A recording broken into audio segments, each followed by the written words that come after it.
Once upon a time, in a small town, there lived a wealthy man named Oliver. He had a daughter named Rena. Tragically, Rena's mother was nowhere to be found, leaving Oliver to raise his daughter alone.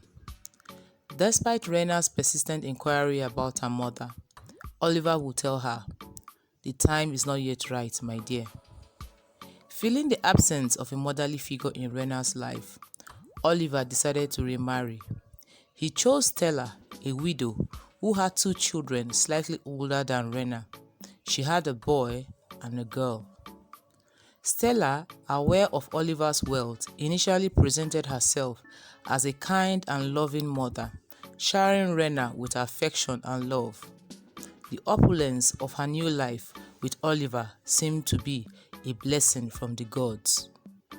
One day, Oliver announced a business trip to his family that he was going to another country, leaving Rena, Stella, and her step-siblings to stay for a while until he returned. They all wished him a safe journey.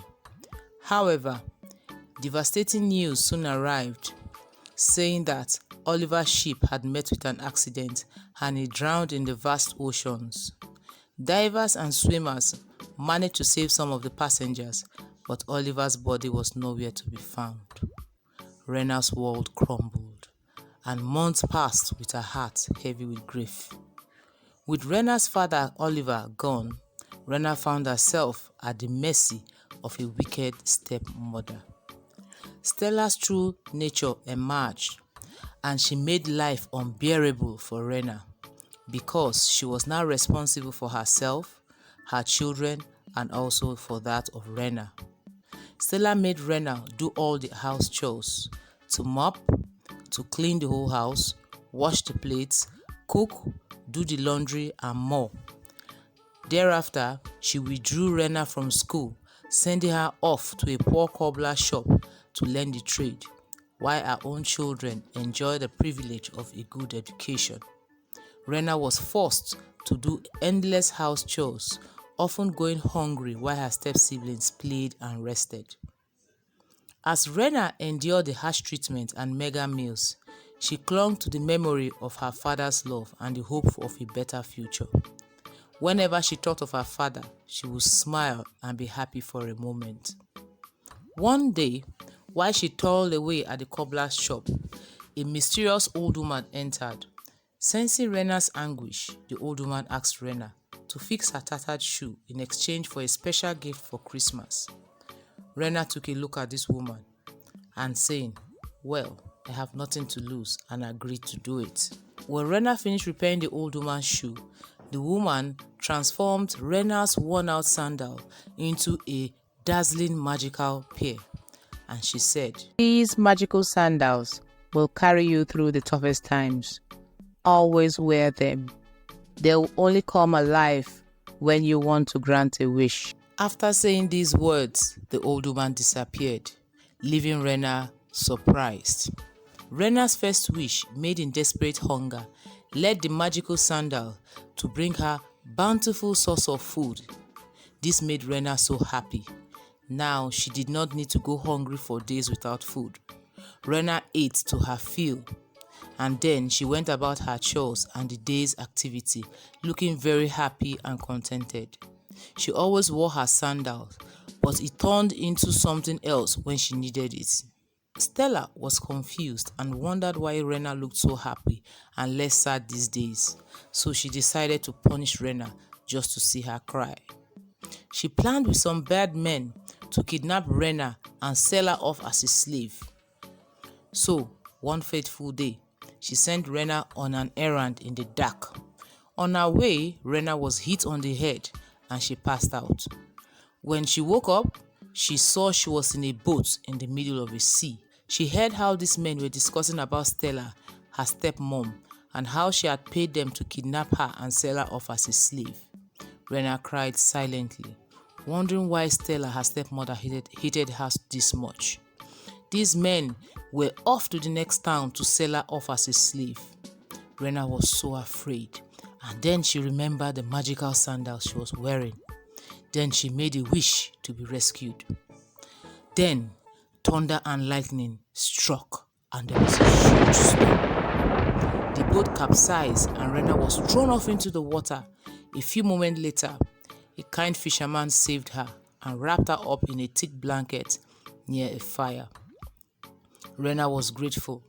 This fisherman brought her food and told her to rest there till the next day. In the morning, when the kind fisherman saw her, he squinted his face and said in surprise, "I once rescued a man who you look just so much alike. Let me take you to this man." And then he took Rena to this man. Immediately Rena saw this man. Instantly she knew he was her father. She ran towards him and smiled, but he could not remember her again. Tears rolled down her eyes as she asked the fisherman what happened. Then he said, "I was out in the ocean fishing, and then I saw him floating. I then went to rescue him. When I rescued him, I noticed that he had lost his memory, and for months I took care of him, nursing him back to health. It seems as if he was on a business trip and had a family, but the details were too hazy for him to remember." Rena's heart sank as she realized that her father, whom she had longed to see, now stood before her, a stranger to his own past. The fisherman continued. "He gradually regained his strength, but his memory remained elusive. I tried all I could to help him recall, but the past seemed locked away." Tears welled up in Rena's eyes as the fisherman's words confirmed her fears. She had found her father, but the man standing in front of her no longer remembered the love they once shared. Despite the heartbreak, Rena decided to stay by her father's side, hoping that time and familiarity might rekindle the bond they had lost. The kind fisherman, witnessing Rena's predicament, offered his support. He provided them with a small cottage by the sea, where Rena and her father could start anew. Rena, wearing her magical sandals, wished for strength and patience to endure the challenges ahead of them, and also to bring back her father's memory. But it seems as if the third wish did not work much to Rena's expectation. Her father never got back his memory. As days turned into weeks, Rena dedicated herself to helping her father piece together his shattered memories. She shared stories of their life together, the love they had shared, and the trials she had faced after his disappearance. Although progress was slow, Rena remained steadfast, driven by the magical sandal that guided her through adversity. Then one day, her father asked they should return back home to see if he would remember again. Rena at first refused because of her wicked stepmother, but then she obliged, knowing that going home might help spark up his memory. So the kind fisherman offered them a boat to go home. Days spent on sea was not easy, but they eventually got to their country. Then they got to their house. On arriving home and Stella seeing them, Stella's expression seemed as if she had seen a ghost. Her mouth was wide open in shock. It was already Christmas Eve, and the spirit of Christmas, the old woman, came to pay Oliver, Rena's father, a visit, and to show him all the evil things his new wife did while he was away.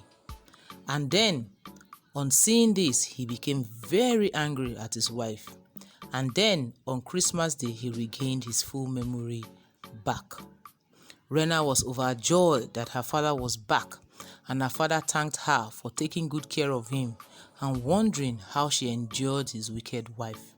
Oliver then gave Stella some money to take care of herself and her children, and then chased her away and her children out of his house. Stella was sad and cried, but she knew she had to pay for her crimes. In the end, the magical sandal not only granted Rena's wishes, but also served justice to her wicked stepmother, and Oliver and Rena enjoyed a beautiful Christmas thanks to the spirit of Christmas. From Folktales of Africa, Merry Christmas and enjoy your holidays.